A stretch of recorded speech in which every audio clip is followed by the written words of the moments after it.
Hi, John. Hi, Peter. Good to Welcome see you. to the podcast, Everyday Metallurgy. Thank you very much. And thank you very much for accepting my invitation. We have talked a lot over the last half a year or so. Yeah. And compared to what you work on, half a year is absolutely nothing. It's absolutely nothing now. Yeah, because we're going to talk about creep. And as I said before we started, if we should make the most boring movie in the world, it should be a live movie on creep, because it would just be a piece of steel that you look at for 20, 30 years and nothing happens. But John, would you start to give an introduction to yourself and a little of your background? Yes, I'm a professor in high temperature materials at the Technical University of Denmark. And I worked for almost a lifetime, I would say, with creep as the main topic of my research. The first more than 25 years of my career, I was sitting at DTU, but as an employee of the Danish power companies. And we were looking at developing better steels for power generation, and especially coal-fired power generation. Later, you could say that coal-fired power is not anymore that popular, at least in our country.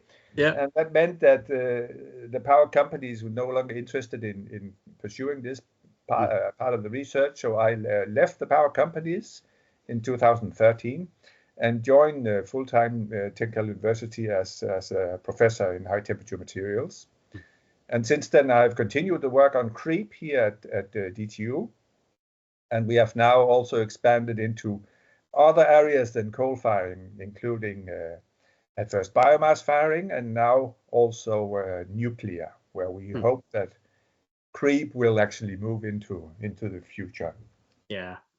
And I would also say that I'm working on my daily life with Power to X, trying to make electrical high temperature products. Then creep is also an issue, and that's also why we have talked a little lately. Yeah. So it's absolutely something that is important in the future. Yeah. But what is creep? A lot of people, they say creep is a creep, but that's not the right version of it. So can you give some insight in what is really creep when we talk about metals? When we talk about metals, I would say that creep is slow deformation, time-dependent deformation. If you take a tensile bar of material and pull it in room temperature, you reach a certain limit with your force, and then the material will yield. This means that it will have permanent deformation. And if you pull even stronger, in the end, it will actually break. And the limit where it yields, this is what you call the yield strength. If you increase the temperature, then the yield strength will be lower. But if you increase the temperature to more than half of the melting temperature measured in Kelvin degrees, then and you load your sample, it will not yield instantly, but it will start deforming slowly with like a viscous deformation. And after some time, it will break. And this means that when you operate materials or metals at high temperature, then you have to be aware of this phenomenon. It can happen when we say high temperature. It depends on the material, it depends on the melting temperature of the material, as I said. Okay. So we can experience creep in ice. It's important for glaciers and so on. When you study that, we have people interested in creep of those materials. And for metals, when I was a student, we still had an apparatus to demonstrate creep, where it was actually a thread of lead. And it would be put up in the start of the lecture, and it would be loaded, and you would have a lever arm to to show deformation, and then you could point it or put it on the blackboard, and you could have a creep experiment running in a lecture hour. Okay. In the so the lead thread would break in the end. Yeah. But I think we do not really care about working with lead anymore. No. So so you want to, if you want to, you could say avoid creep. You want to have metals with the higher melting temperatures. And steels are very good materials in that respect. They ferritic steels will start creeping around 450 degrees C. So any metals operating at higher temperatures than that, you need to be aware of creep. And the strongest metals that we have, these are the ones we're used in jet engines and so on. They can operate up to, I think, around 900 degrees C. They are still, would say, capable of operating. And you can even push the components higher if you if you add some cooling or so on. So I think that this is where we have, you could say, a creep of metals. Yeah. But you can also go even higher in temperature. But then the creep level is not by force from outside. It can be the weight of the materials itself that makes a deformation. Yeah, so it depends on how you load your component. And of course, as I told you before, we had a tensile bar. This is where you hang a material with a load in the bottom and you heat it up, and then it will eventually break. But you can bring around the creep loads in different ways, depending on what you want to achieve. What I have worked mostly with are pressure vessels. And this is anything that you find in chemical plants, in steam boilers, in turbines and so on, where you convert large amount of chemicals or energy for your benefit, and then you want to contain some media at very high temperatures and also at very high pressures. And this means that you need to have a material that will experience these pressure loads, and you have internal pressure, and then you will have, you could say, tensile stresses in the material. Other ways, if you have rotating equipment, as you have in a jet engine or a steam turbine, things that rotate very quickly, and if they have to operate at high temperature, there will be centrifugal forces on the blades rotating very fast, and they will expand. Depending on this application you are interested in, different kinds of measurements of your creep. If I take a dive into literature, it's mainly describing a creep being caused by grains or grain boundaries in the microstructure. Can you dig a little deeper in what is it in these grain boundaries that is causing creep to happen?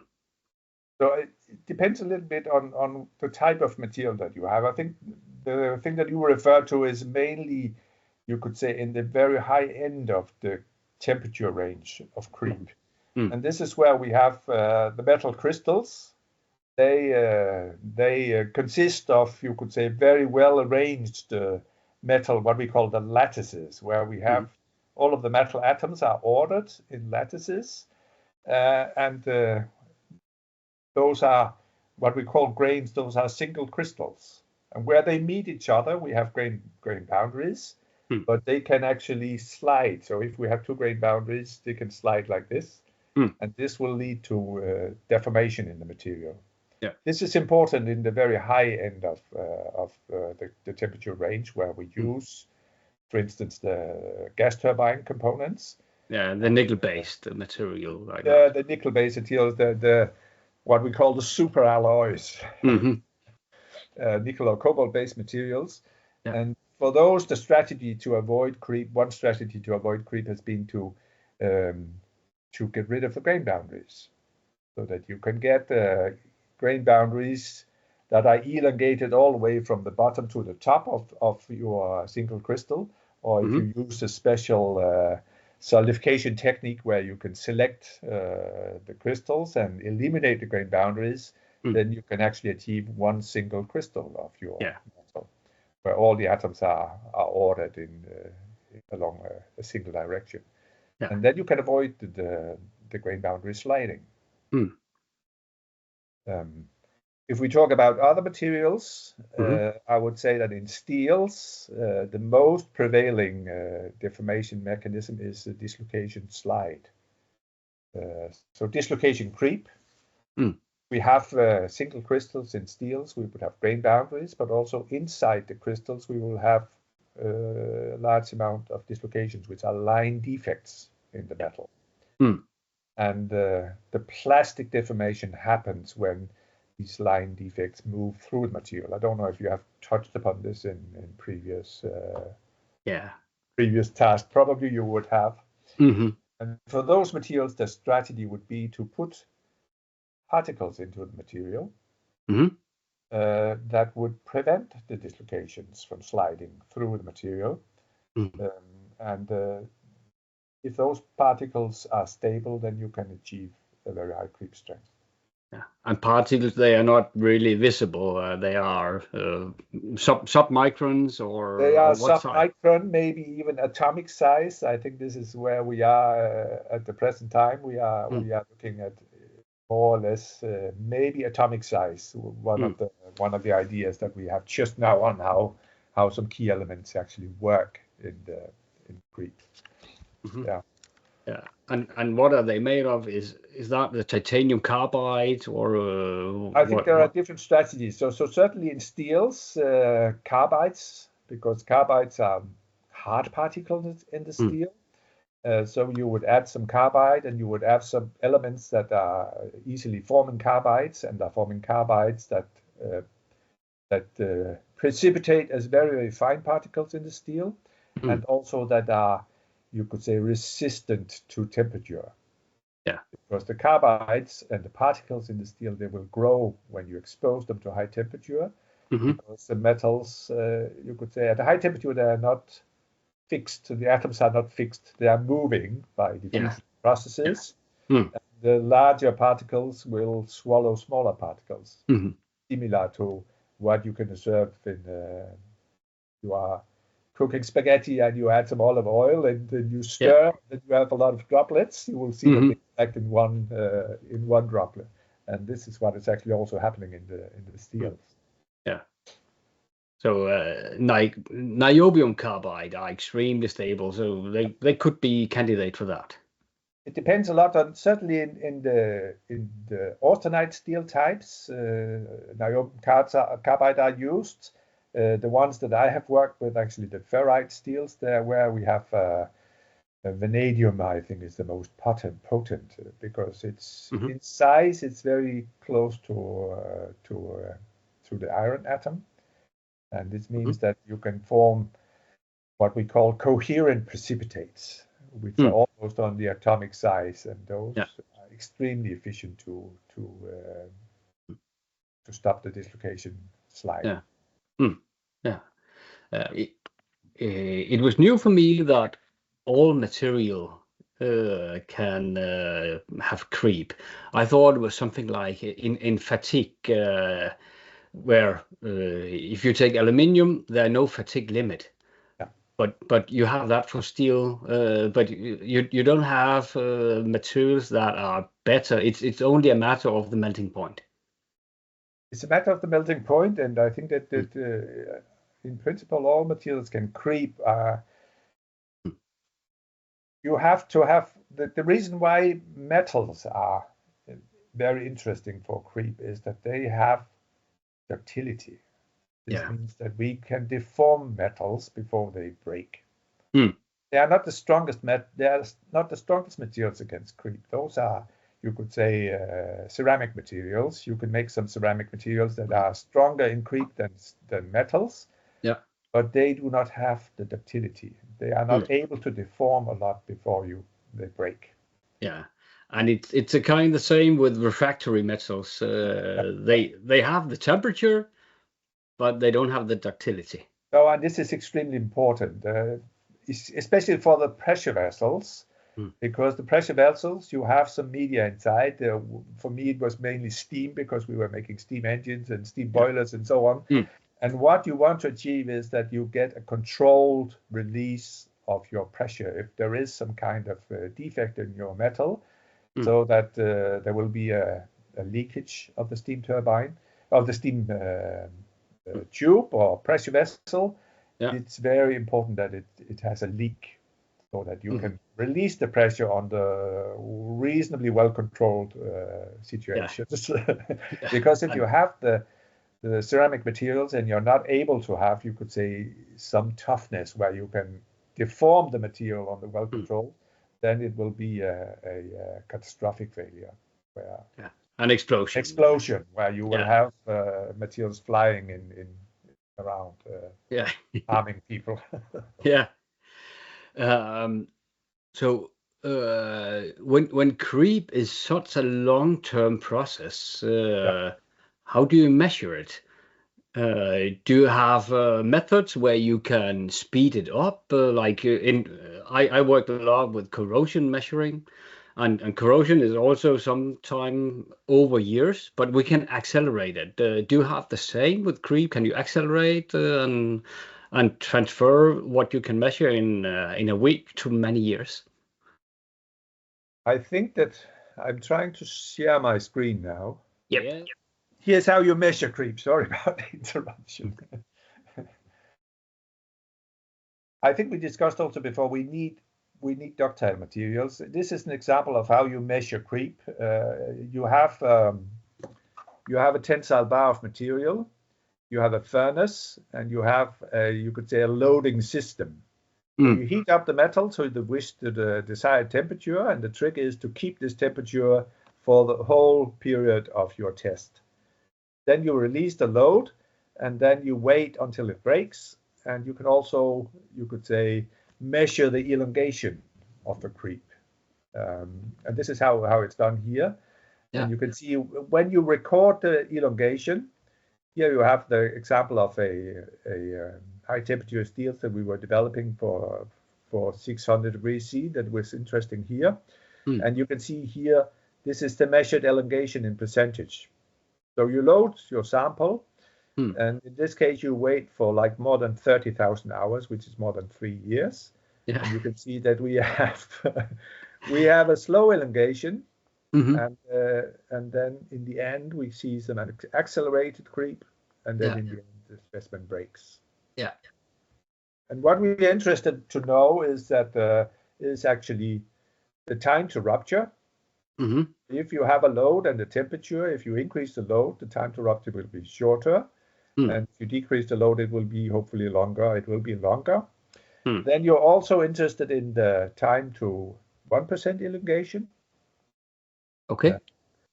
And this behaves in the similar way, of course, with temperature and stress. So 1% elongation is more interesting for applications where you do not want to have, for instance, the blades where you have the turbine blades where you have the elongation.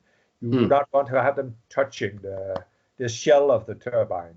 It's a good idea. Control the elongation of that one. Then you're also interested in the minimum rate of creep.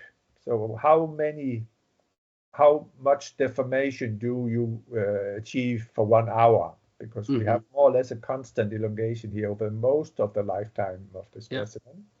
And we record the minimum rate of creep. And this is interesting for modeling applications, because you can use this for computer codes where you calculate local deformation in a complicated loaded component, for instance. And you can use this minimum creep rate to have a constitutional law for how the creep is developing.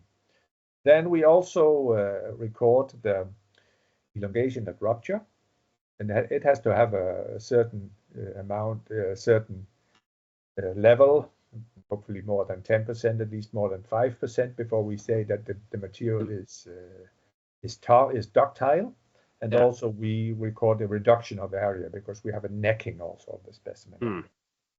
So this is done.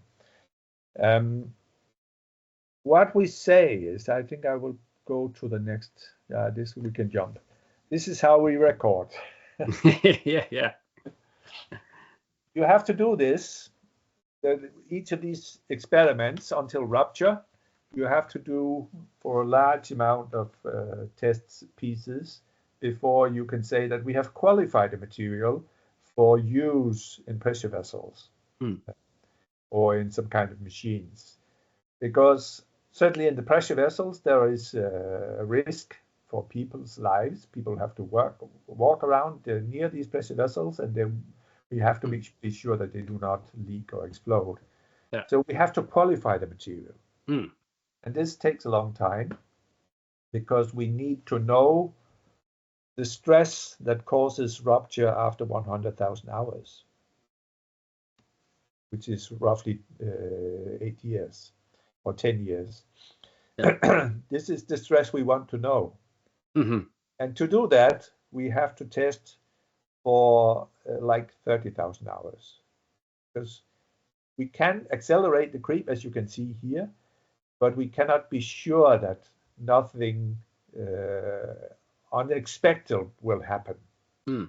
So we can only extrapolate a factor of 3 in time. Okay.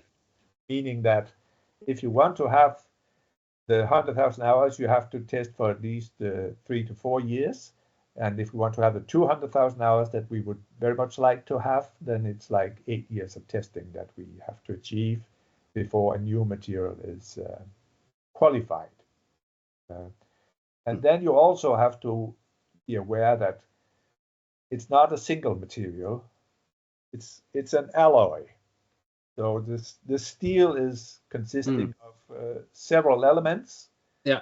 And they can vary because you are not fully they're not fully controllable. When you mix your steel, there is variation. For instance, carbon, nitrogen, what you add. And this means you have to test at least 3 different materials. Okay. Additives, impurities, heat treatment. Variations in critical elements. Some of them we actually add very, very small amounts, almost microalloying. And you have to be aware that some variation could cause variation in the creep properties. And that is why we have to do a large amount of testing to qualify the material. And this picture that you can see here is from the National Institute of Material Science in Japan. This is their national creep laboratory where they have, you could say, you could see a hall full of machines. Yeah. Where you test the materials for very long times, up to more than 100,000 hours. I believe that the NIMS have actually, they have a record in the Guinness Book of Records for the longest running creeps test in the world. Yeah. Great record. And I think it's something like 300,000 hours or something like that. Whoa. In that region. Yeah. What happens if they have a blackout, power blackout? Then they lose the temperature. Do they have to just stop it? That was so. After 10 years of testing, no, that's it. In those cases, you can maybe there is some safety regulations in there so that you can offload with the machine. I would guess that there is that. But another, you could say, more interesting feature for those for the Japanese test laboratories is actually earthquakes. Yeah. So the Japanese are very kind. They publish all their data and make them available. You could just register at their homepage, and then you can receive the data if you tell them what you want to use them for, and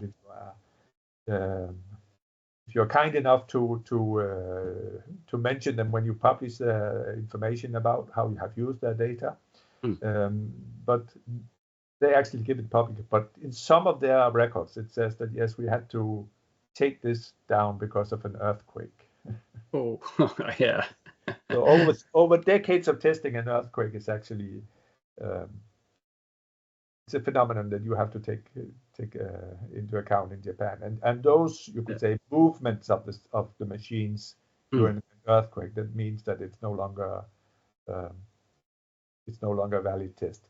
Yeah, it could take a jump on several percentage in. And I think that the loading it's no longer controllable, and there could be some.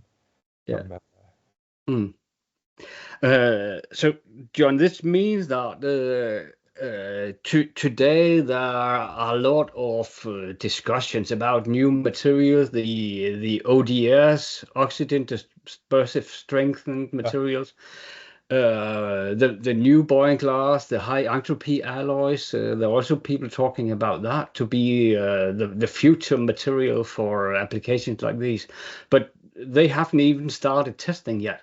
So we will not have materials for the next 10 years. Certainly, what we do, this you can see. This is the national laboratory. But if you look at the figure over here, it says actually ECCC, and that is the European Creep Collaborative Committee, and we have been working for several decades to coordinate the creep testing on a European level. We initiated around 1990 or so, where you could say there was a request to have common European standards on pressure vessel steels, approved steels, and we had to agree on how to do the creep testing, how to evaluate the data. Because one point is that here you do the testing, but you have to draw a line through the data. Yeah. And this you do by some empirical fit models. And, it creates a lot of discussion on how to do that the right way. Yeah, I could imagine.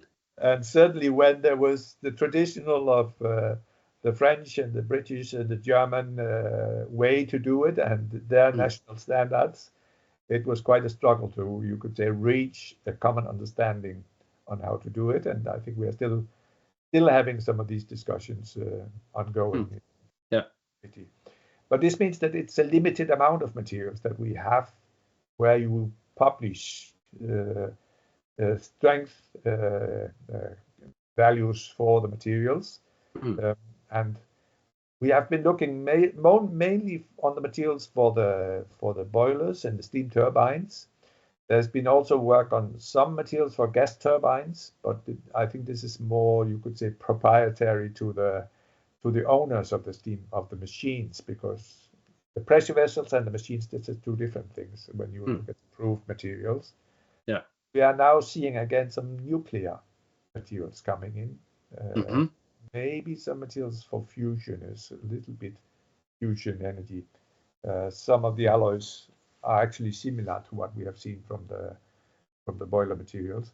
But the very new materials, you need to have somebody who will finance the long-term testing for it. So to take it out of the laboratories and into the standards, you need some industry support.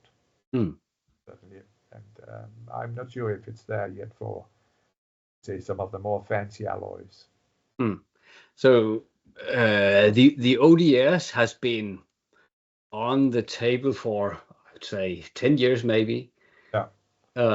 But still not being tested as a creep reinforcement material. I think the tests are going on, but you can say not on a bigger scale. The ODS materials, because everything that we test here, this is for large-scale industrial use. This means you have several manufacturers that can make huge components, big forged rotors for steam turbines, big cast shells for the turbines, kilometers of tubes for boilers and steam lines. That scale of production. There you need approved materials. When you talk about the ODS, it's still a very, very small application, even though the idea is that they should be used maybe for tubes. The manufacturing process is complicated, and you are only able to make very small scales of materials. And therefore, it is very difficult to get out of the laboratories into the manufacturing, I would say. So how do we mitigate this? You mentioned this going single grain. Uh, you mentioned something about putting in small particles. Yeah, Are there other? Could you design would it just to make the wall thicker and then you go down in local stress level or are there smart methods to avoid it? I would say I would show. Yeah, I had something about them. I would show this one because this I think it needs a little bit of explanation. So that this actually illustrates what people tried with advanced steam boilers. Because Mm, today we can build steam boilers operating at a pressure of like 300 bars and the temperature of like 600 degrees C. I think more than 100 of those are operating in China just now. okay. But there have in earlier years there was actually a test to build steam boilers operating up to 650 degrees C, and the strategy was to use very thick components. Hmm. And the steels that we use today, those are what we call martensitic materials. They are also not, as we discussed before, they are not this like the when we discussed the ceramic materials.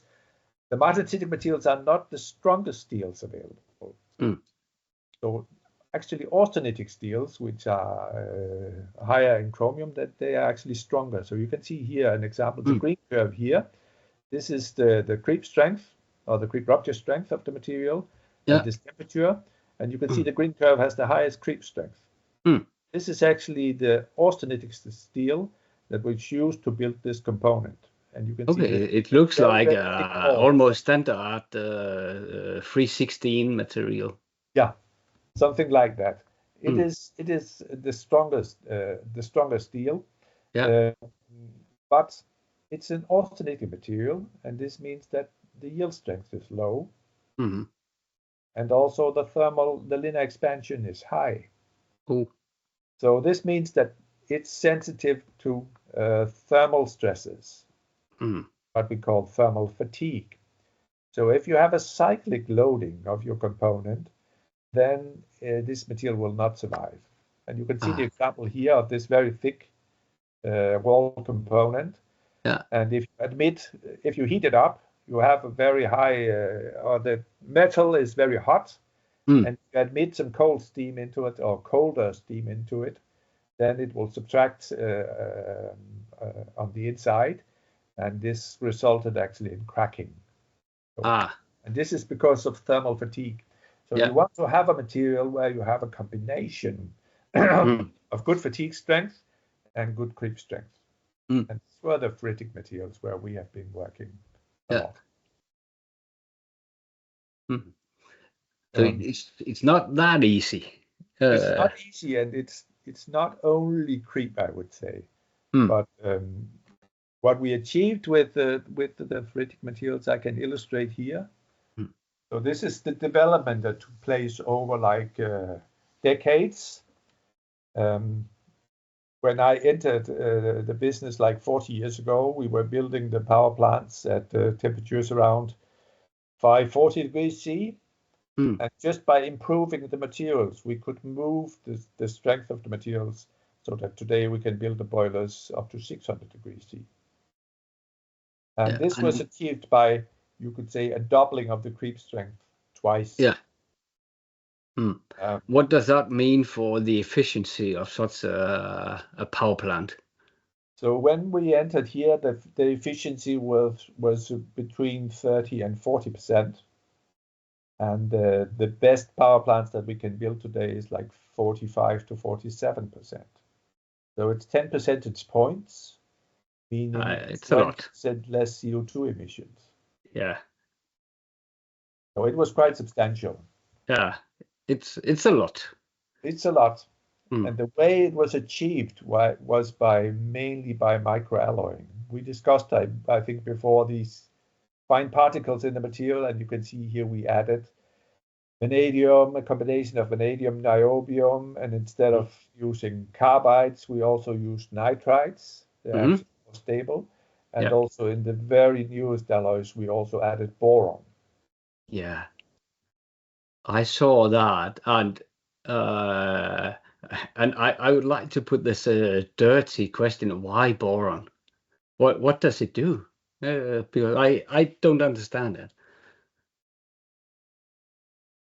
Boron is very complicated, and I will show Yeah. you just on this slide. It's very difficult to find out what it does actually. And this is what have puzzled me in the last years.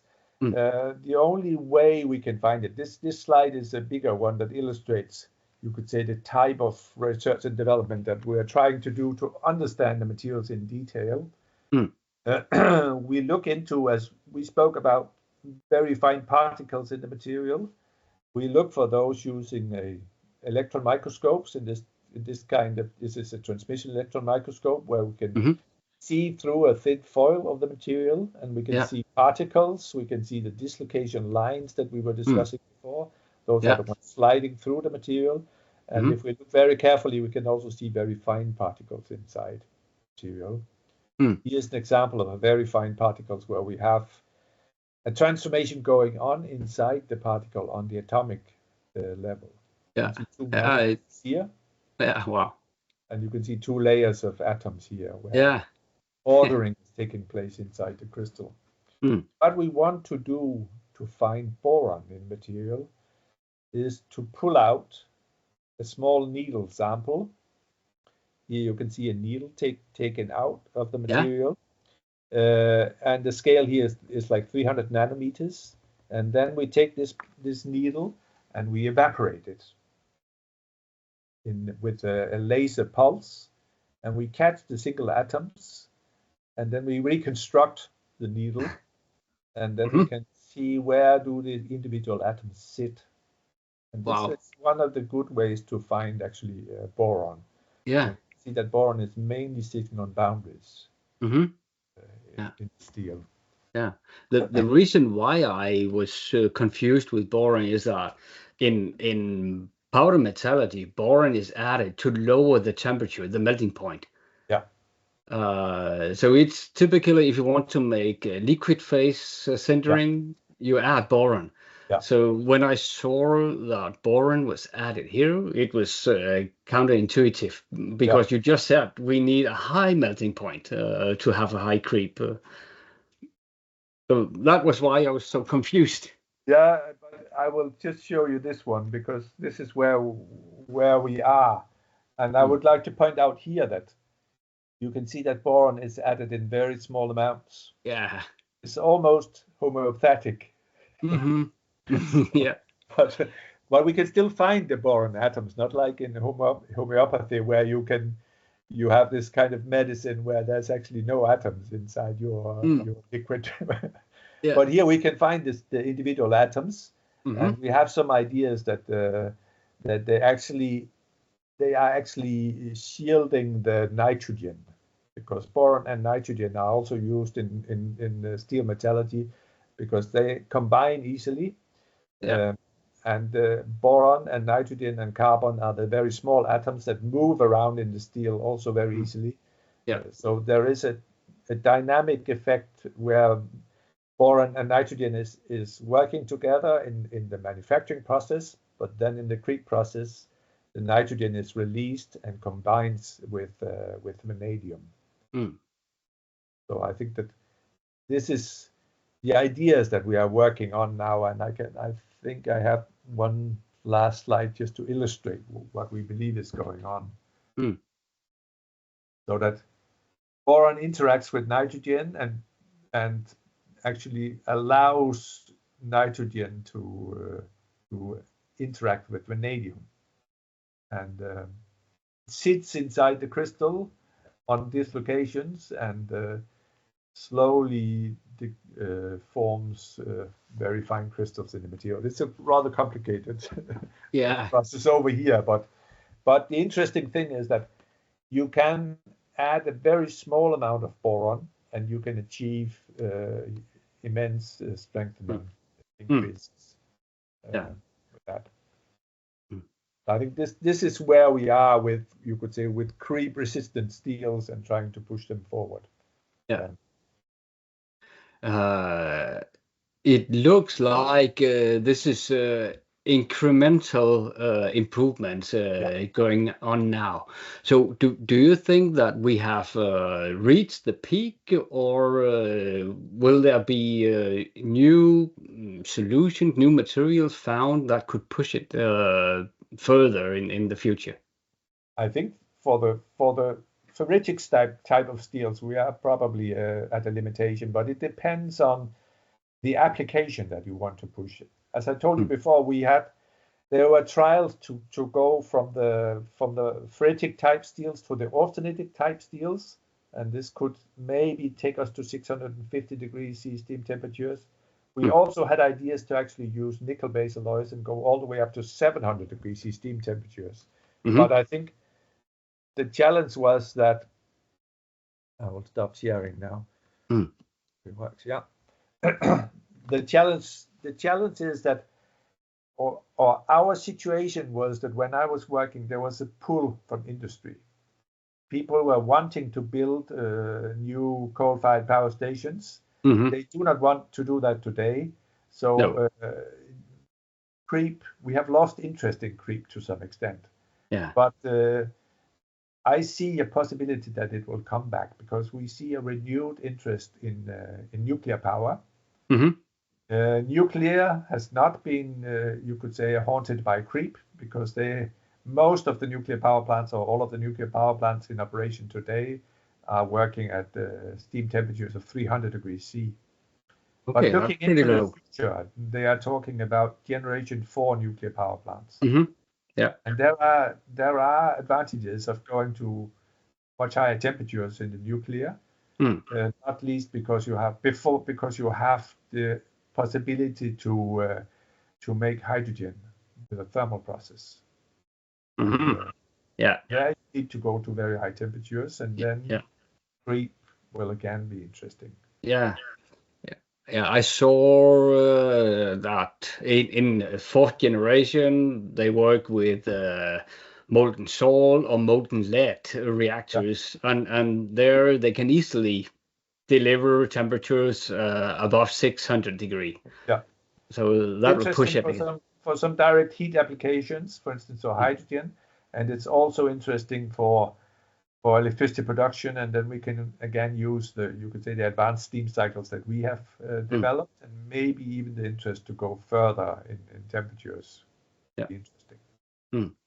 Yeah, and coming back to the high entropy alloys, I also saw that some people are working on developing high entropy alloys to substitute the super alloys or improve the super alloys. Because in a jet engine, if you can increase temperature just 10 degrees C, the efficiency of the motor will just go very high. Yeah. Do you believe in that as a future path?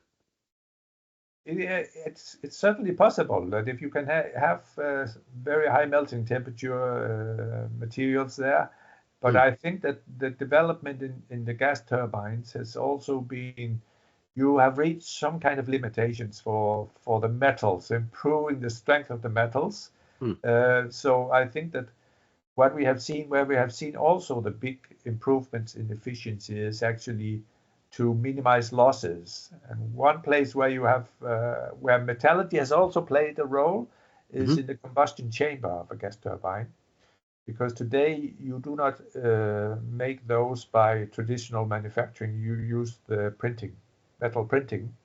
Okay. And that achieves actually a much better combustion, because you can manufacture your combustion chamber so that you can get a much better burnout of the gases. So there's not so much losses anymore. Is it the design of it, or is it because you can add cooling channels inside the wall? I believe that it's mainly the design, because you can calculate very accurately how it should, what the shape should be. But before you had the 3D printing, you could not make the accurate manufacturing because you had to weld and bend and so on. And this is not necessary for the 3D printing. Okay. So looking overall on the efficiency of gas turbine cycles, I think that the recent main improvement of efficiency did not really come from improving materials properties, but from the more free manufacturing possibilities. So we are maybe on some applications on the peak. Yeah, I think a lot have been achieved, but it's also almost 100 years we worked on creep now. So yeah. around beginning of 1900s, it started to become interesting when people were looking at chemical processing, refining petrol and so on. So this was where creep became interesting from an industrial point of view. So it's roughly 100 years we have been working on it. Yeah. So the big question, and now it's Everyday Metallurgy podcast. So where has this affected our everyday life? How would our world have looked if this work had not been done?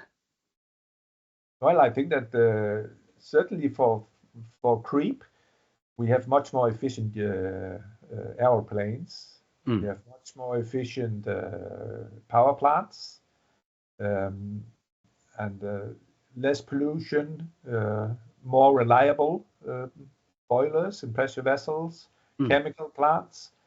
This has been, I think, the understanding of creep and the control of creep has helped us a lot in that respect. Yeah. Safety and efficiency. Perfect. John, my very last question. Yeah. If people want to learn more, are there conferences or are there universities specialized in this, or are there societies working on creep?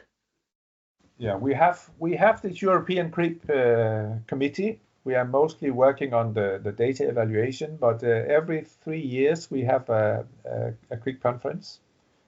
And there will be a conference next year, would be very interesting, in May 26, where we will actually have a visit to the ITER plant, the fusion plant in France.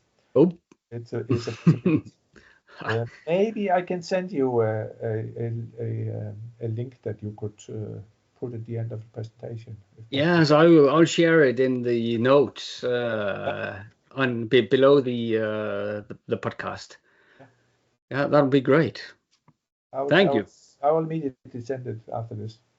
Yeah, great. I will go to visit the ITER. Yeah.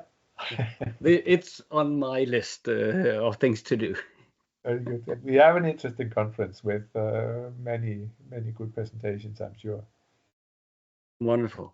And also some for higher temperatures?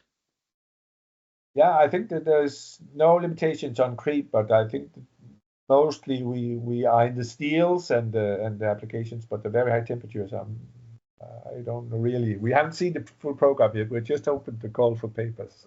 Okay. That will be my interesting subject if I should participate. John, thank you very much. You're welcome. I enjoyed the conversation and I learned something new today. Very good. And that was the purpose of the podcast. So thank you. Thank you very much. Yeah. See you. See you. Bye-bye.